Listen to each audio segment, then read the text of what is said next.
5, 4, 3, 2, 1, 0.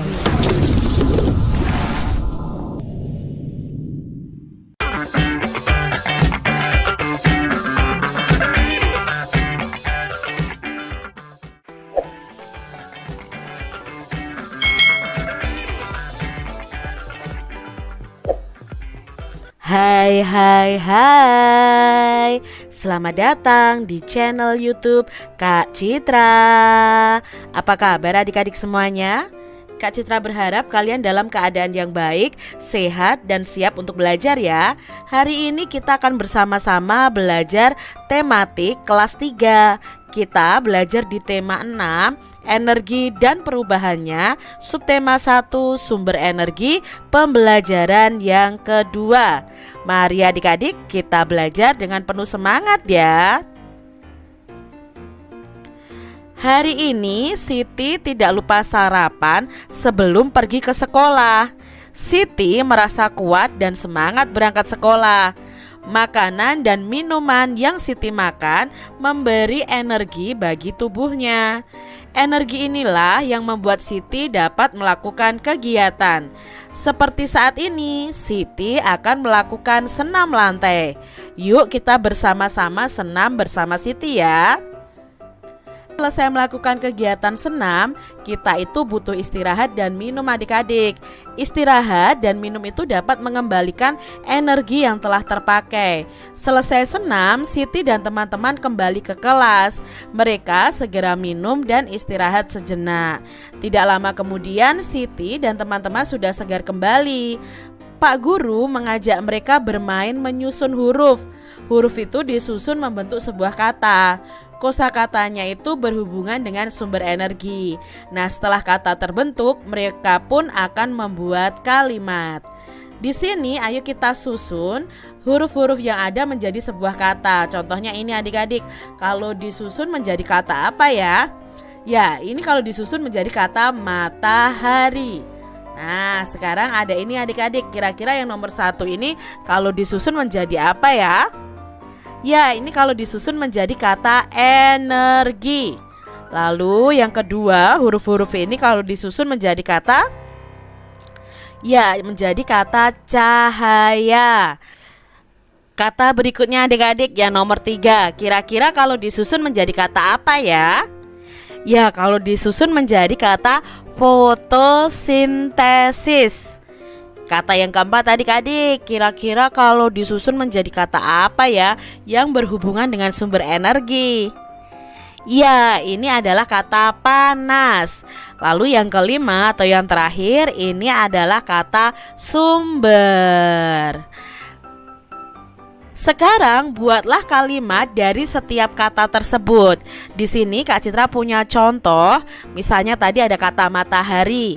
Matahari adalah sumber energi terbesar di bumi. Lalu tadi ada kata energi ya, istirahat dan minum dapat mengembalikan energi yang telah terpakai.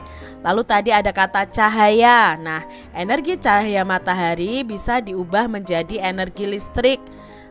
Lalu ada kata fotosintesis. Proses fotosintesis pada tumbuhan itu menghasilkan makanan dan oksigen. Lalu tadi ada kata panas. Nah, matahari menghasilkan energi cahaya dan energi panas. Lalu tadi ada kata sumber. Itu bisa juga kalimatnya air dan udara adalah sumber energi. Coba kalian buat kalimat dari masing-masing kata tadi sesuai dengan pemahaman kalian. Adik-adik, Siti dan temannya telah menyusun kata dan membuat kalimat. Pak Guru melanjutkan pelajarannya. Nah, Pak Guru menjelaskan bahwa air itu juga salah satu sumber energi. Ketika diminum, maka air akan memberikan energi kepada tubuh kita adik-adik. Tubuh kita itu memerlukan air sampai 3 liter setiap harinya. Tubuh kita akan lemah jika kekurangan air, atau kita bisa sebut dehidrasi adik-adik, dan itu berbahaya. Sehingga kita harus memiliki persediaan air bersih yang cukup di rumah. Tidak di semua tempat itu tersedia air bersih yang cukup loh adik-adik. Kalau di tempat kalian tersedia air bersih yang cukup, kalian patut bersyukur karena banyak tempat yang tidak mempunyai air bersih loh. Jadi penuhi kebutuhan tubuh kalian dengan minum air putih. Di beberapa tempat, orang bahkan harus membeli air untuk keperluannya sehari-hari. Karena itu adik-adik, kita wajib menghemat penggunaan air di rumah. Caranya bagaimana? Matikan keran air sesudah digunakan. Jangan menghamburkan air untuk keperluan yang tidak penting adik-adik. Lalu kalau minum air matang harus dihabiskan. Dan masih banyak lagi contoh kewajiban di rumah dalam menghemat energi. Nah, kita tuh harus menghemat air yang ada di sekitar kita adik-adik ya. Contohnya itu tadi, mematikan keran ya. Ini yang lainnya ya, jangan menghamburkan air. Lalu kalau minum air matang harus habis. Ini adalah cara-cara menghemat energi yang berasal dari air. Periksa tagihan air. Periksa tagihan air ada kenaikan atau tidak.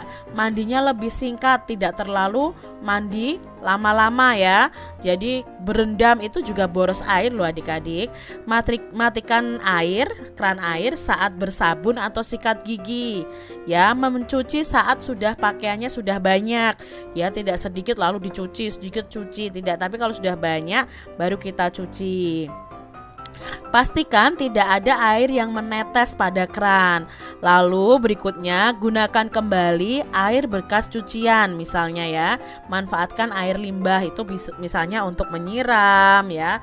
Lalu kita juga bisa menggunakan untuk membersihkan mengepel lantai ya. Kalau misalnya ada air yang kita gunakan itu. Gunakan juga untuk BAB dan buang air kecil itu tuh tidak terlalu banyak menyiramkan air begitu adik-adik. Yang penting bersih dulu. Nah, itu sudah salah satu cara menghemat air.